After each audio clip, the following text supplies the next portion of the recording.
This is John Kohler with OKRaw.com, traveling here in Seoul, South Korea. I have another exciting episode for you today. We're here at the Kimchi Field Museum. There it is right there. And you know, this is, so kimchi is originally from Korea.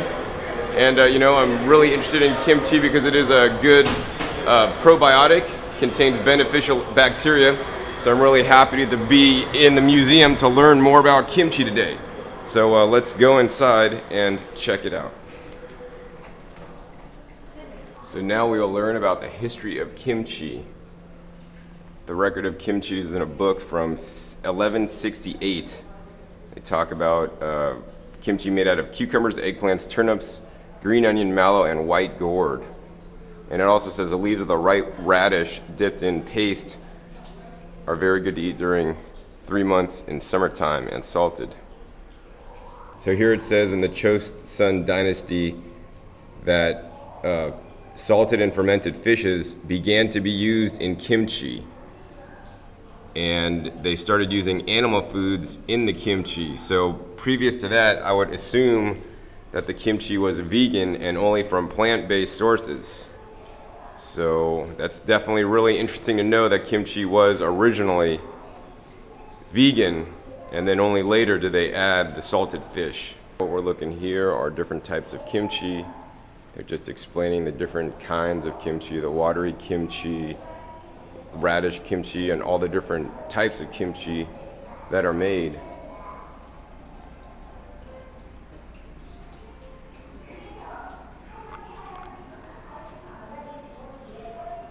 So now in this area they have all these displays, so let's check it out and see what else we can learn about kimchi.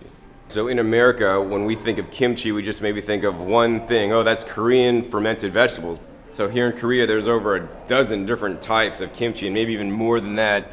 Soybean leaf kimchi, wrapped up kimchi, roots of Culinum lancet kimchi, bamboo shoot kimchi, cucumber radish Polak kimchi, garlic stalk kimchi. Man, that'll be a good one. I'm gonna have to try that one.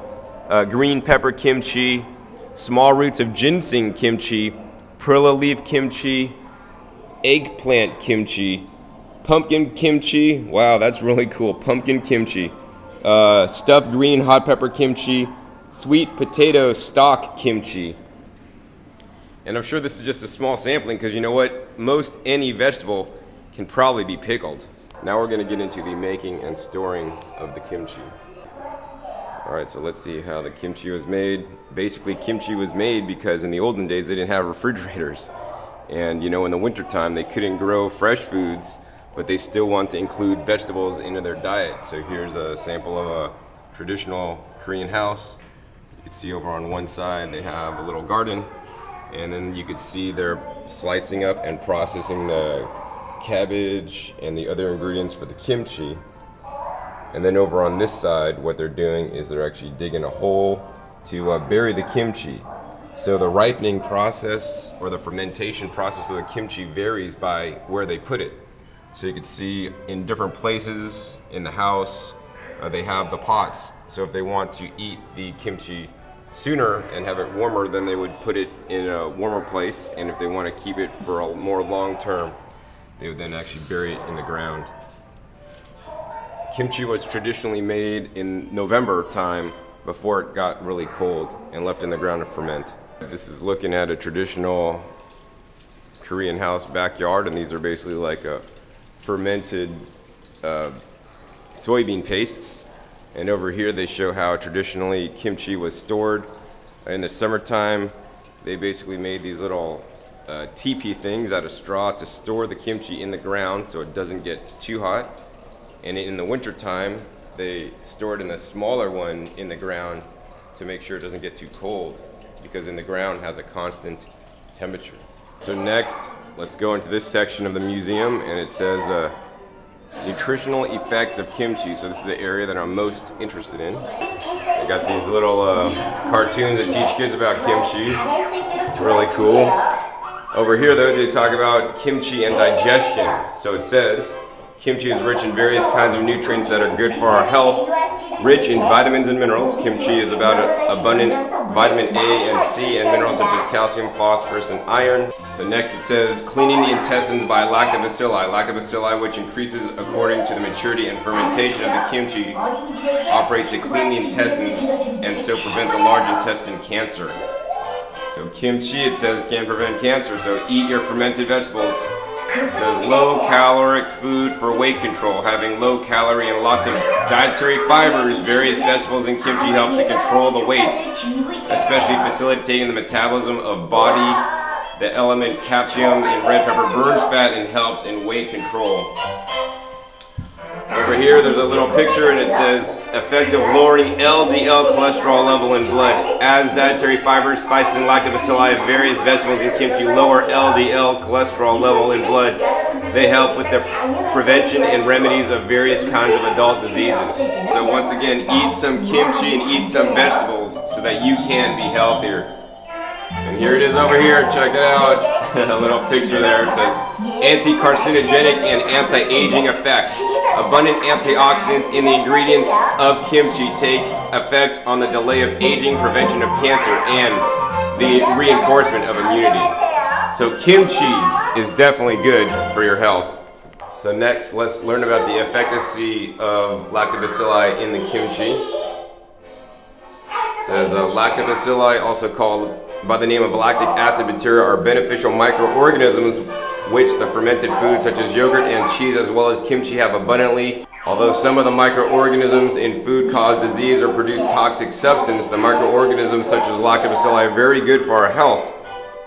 These beneficial microorganisms keep disease-causing or toxic bacteria from increasing and change the components of food to produce a unique taste and flavor. The unique flavor and sour taste made according to the fermentation progress of kimchi are also the products by the operation of lactobacilli. By these operations of lactobacilli are produced the unique flavor and sour taste of kimchi according to the fermentation progress of kimchi. So here's some cool pictures. Lactobacilli play a role in cleaning of the internal parts of the colon. Lactobacilli have antibacterial efficacy to keep other harmful bacteria from increasing. Lactobacilli in kimchi restrain cancer cells from generating.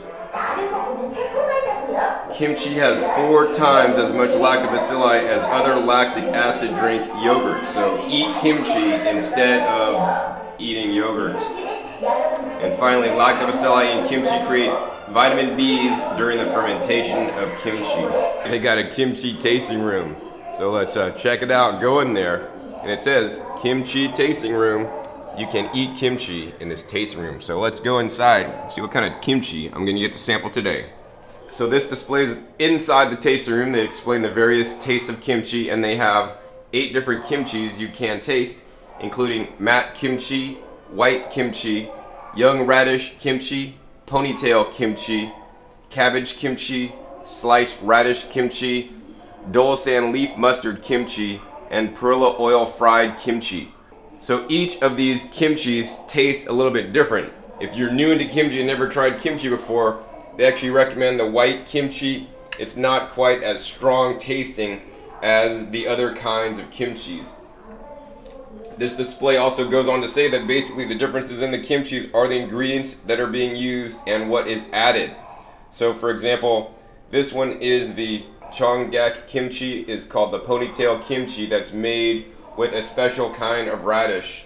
It's a Chonggak radish, indigenous plant that could only be planted in the Korean land, is used to make this style kimchi. I personally tend to favor radish kimchis a lot. I like them a lot more actually than even the cabbage kimchis. So over here they have some more different kinds of kimchi. The one I like the most in this one is the diced radish kimchi.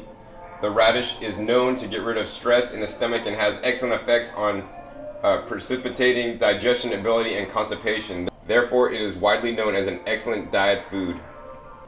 So they say the radish kimchi can be very easily made at home. So also in the tasting room they have a display with a microscope showing the lactobacilli in the kimchi. So let's check that out next. So you can see they're using an electric microscope, and they have some kimchi on the slide over there. And here's the picture of what the kimchi looks like. It says the slide glass contains a small drop of kimchi juice. As ripening and begin fermented, kimchi gets to have a sour taste and special smell.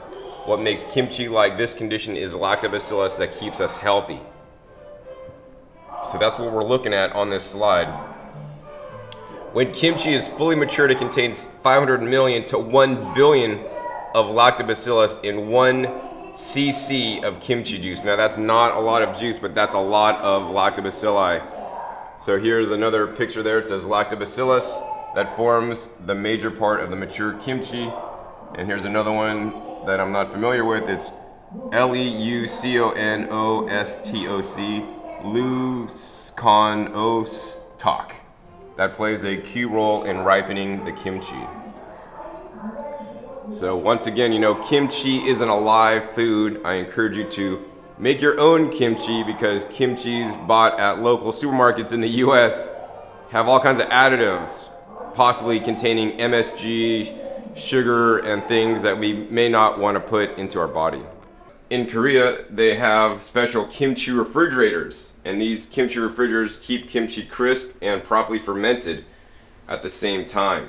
So they have a specific temperature range, just like burying the kimchi in the ground in the olden days would keep the temperature at a certain place. These kimchi refrigerators will pretty much do the same thing.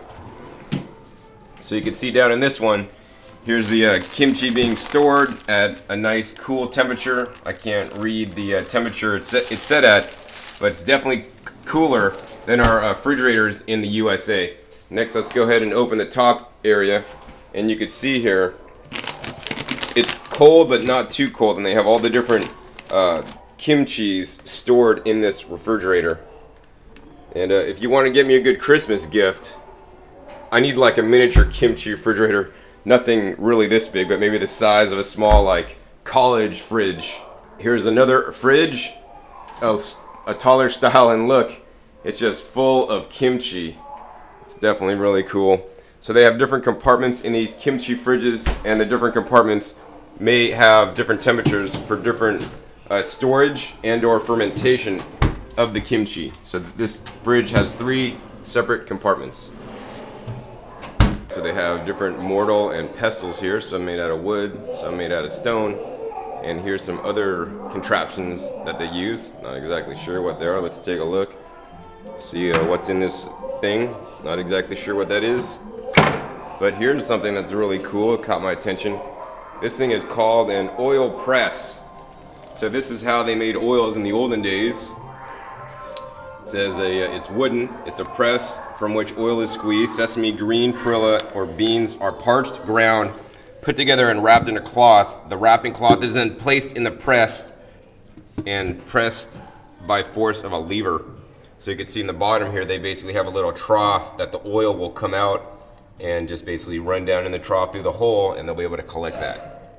So definitely really cool to make oil if you need to. Now I don't recommend eating oil. It is actually very high in fat because it is all fat. So kimchi is just the Korean fermented food, but fermented foods come from around the world. Fermented foods were made in the olden days to preserve the harvest, you know, that wouldn't save because they didn't have refrigerators. So next, let's take a look at some of the worldwide pickled vegetables. They have a whole bunch of different ones, and once again, if it's fermented pickled vegetables that are non-pasteurized, so if it's sold in the refrigerated case in your store, in general, but not in all cases, they still contain lactobacilli, or the beneficial microbes that'll help you out digest your food and help you become healthier. So here are just some of them: olive pickle, Chinese radish pickle, cucumber pickle, artichoke pickle, Rotkohl from Germany, peppercini from Germany, sauerkraut from Germany, red hot chili from France, pickled whole chilies from Thailand, scallion from Japan, pickled eggplant from Japan, also ginger pickles from Japan, cucumber and eggplant from Japan, plum pickle from Japan, some hot chili pepper from the USA, tomato pickle from Italy, and pickled whole chilies from Thailand. Now you can pickle many different kinds of vegetables, actually probably most all kinds of vegetables, but you may need to use a different technique to pickle them so that they can stay preserved. So here's a map showing the export of kimchi in 2009. You know, obviously from Korea, and Japan is the largest consumer of the kimchi, 85%. We go over to America, Korea has only exported 2.4% of the kimchi to America. That's because we have many Koreans and non-Koreans that make the kimchi in the good old USA. Let's see who else is large consumers of the kimchi. I mean, mainly it looks like large Asian populations that are used to eating fermented foods. Other populations, they eat very little kimchi. So I hope you've enjoyed my visit here to the Kimchi Museum here in South Korea. I've had a great time wandering around this museum, learning more about kimchi, the benefits of kimchi, how to make kimchi, how it's traditionally made, and how you can benefit from eating more kimchi in your diet. That being said, from the USA, you know, many of the kimchis that I get in the supermarket or other places are not like the realistic kimchi. They're like an Americanized version. And there's one kimchi that I could definitely recommend that's vegan and raw and super delicious. It's from Dave, and he sells at the Hollywood Farmers Market in Hollywood, California on Sundays. He also goes to many other farmers markets in the Southern California area. So if you get the chance to try Korean Dave's kimchi, that's like a real authentic Korean kimchi, and that is by far my favorite vegan kimchi I've ever tasted. So the next thing I would like to talk about is kimchi and other fermented vegetables you may find in your local grocery store or health food store. Many of them, if they are not in the refrigerated case, if they're on the store shelf not being refrigerated, they have been pasteurized. And they have been pasteurized, they'll still have the flavor that they may have, but it'll actually lose some flavor. But the lactobacillus have been all wiped out. The purpose of the pasteurization is to basically make a shelf-stable product that doesn't need to be heated or cooled but can stay shelf-stable so that the people that make it will not lose their investment. That being said, I do not recommend buying sauerkraut or any other kind of fermented products that aren't in the refrigerated case. Even then, some of the refrigerated case products may have already been pasteurized. So it's very important to, you know, look on the package to ensure that you are getting a raw kimchi or a raw cabbage or raw fermented product. But the best way to enjoy fresh kimchi or fermented cabbage is to make it yourself. And it's really simple, real easy. It could be as simple as taking the radish, slicing them up, putting them in a special kimchi maker or radish pickle maker, and pressing down, putting weight on it, and letting it ferment. Be sure to check discountjuicers.com real soon, and we will start to offer a pickle press that will allow you to make your own fermented vegetables at home. In addition, I'd like to encourage everybody to eat some kind of fermented vegetables, kimchi or some other fermented vegetables, or even take some probiotics on a regular basis, because I think the beneficial bacteria play a critical role in health, building immunity, and being the healthiest you can be. So once again, this is John Kohler with OKRaw.com. We'll see you next time, and keep eating your fermented raw kimchis.